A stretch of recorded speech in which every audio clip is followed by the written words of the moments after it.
not all of them. But to ensure that our developers, as I said, Software at Intel is really all about helping you as developers work with our platforms. So to ensure that we have the best-in-class tools and the best operating environment support for embedded, we made another acquisition, which I'm sure you've heard about, of Wind River Systems. Okay, that's good. Wind River, I think you all know, is the market leader in embedded tools and operating environments, as well as middleware and other professional services.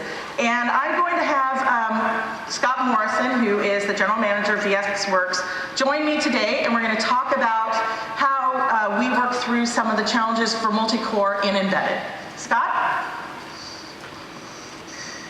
Good morning. Good morning, Renee. Welcome to Intel, Scott. It's great to be here. Yep. Tell us about, give a little bit background about Wind River very quickly, and then we'll get into the Sure, yeah, because not everybody's familiar with the company. So Wind River was founded in the early 80s, and we released our market-leading real-time operating system, VxWorks, over 20 years ago now. Yeah. And we actually released, about 5 years ago, a complementary product, which is now the market-leading embedded Linux solution in the marketplace. And we've had a lot of success over the years, fortunately, and to the point now where there's over 1 billion, that's 1 billion with a B, devices that have been deployed. Yeah, we like billions, especially in embedded. But more than 1 billion devices have been deployed using a Wind River operating system. But we're not just an operating system company. We've always had a very strong focus on tools right from the beginning. And I think it's actually driven a lot of the adoption of the operating systems and the success we've had over the years.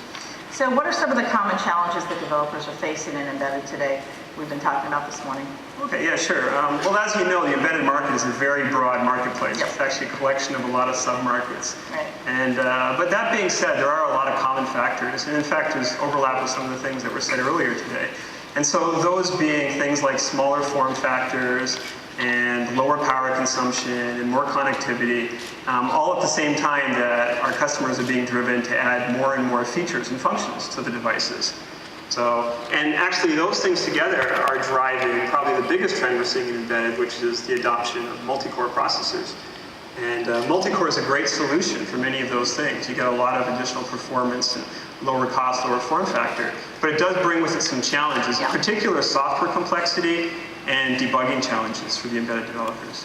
So you're going to give us an idea of how you solve this problem? Sure. I mean, we just happen to have a typical embedded developer working on his device over here.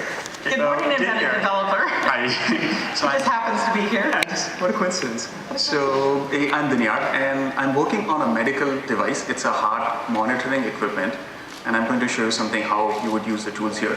Great. First, I wanted to show you what I have here, what it's working on. It's a Core 2 Duo board and some of the Wind River tools out here. So let me show you what I have on the screen up there. So what you are seeing is the LCD screen of my equipment. This graphics was created using Tilcon graphics suite from Wind River. And the beauty of this is that I designed it on my PC. And with a click of a button, it runs on this unchanged, no compilation. It runs as it is. So that's the beauty of it. Very efficient. So while I was porting this, so my work was to port code over from a single processor to a multiprocessor. And embedded systems have their own challenges. So let me show you some of the tools that I used. So I was tracking a bug, and I wanted to show what tools did I use for it. So one of the very good tools that we have in the tool suite is called System Viewer. And let me just show you one of the logs of the System Viewer tool set. So System Viewer is like, as you see, it's like an oscilloscope for software. And it measures everything that's happening on the board at a nanosecond accuracy.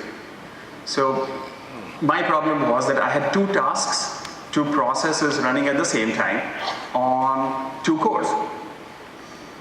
In a normal system, when I had only 1 core, this would not have occurred. And as you see, in 10 microseconds since this process started, it started creating resource conflicts.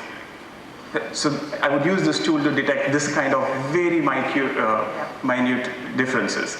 And then I would use a tool like JTAG. So what I have here is a Wind River's in-circuit emulator that fits onto the processor.